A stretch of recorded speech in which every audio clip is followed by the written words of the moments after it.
Hi guys, I hope you all are doing great. Thank you for an amazing response to the DIY skin and hair series. And today's DIY is for people like me who have very dry skin, and this one is a scrub. So I remember I've tried almost all the apricot scrubs available in the market when I was in med school, and none of them helped. In fact, most of them were making my skin very dry and sensitive. So now here is a scrub for people like us with dry skin and people like us who've almost given up on scrubs. So let's get started.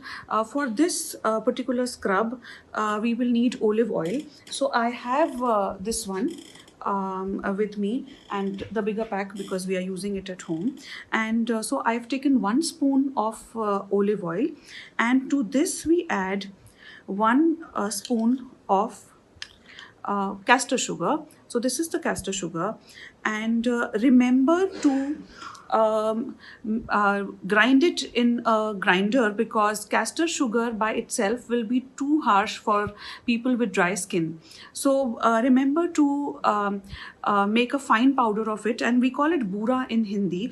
So make a fine powder of this castor sugar, and then the third thing that we add is a cold cream. So I use this one right now, and this you will add maybe 1 spoon of the cold cream, and you mix the three, make a paste of it, and so the quantity can increase if you are planning to use it for the elbows and knees, because this is going to be a very good scrub for dry elbows and knees.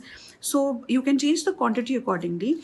Now make a fine paste of all of it, and apply it on your face and neck. Leave it for 10-15 minutes, and then scrub it off.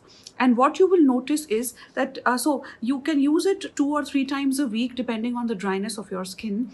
And after this, what you should notice is that every time you use it, you will see that the dullness and dryness goes down. The skin looks nourished and hydrated and supple. So that's what it's going to do to your skin. Don't forget to take before and after pictures and tag us. I hope this was informative, and I hope you really enjoy doing it. Bye-bye.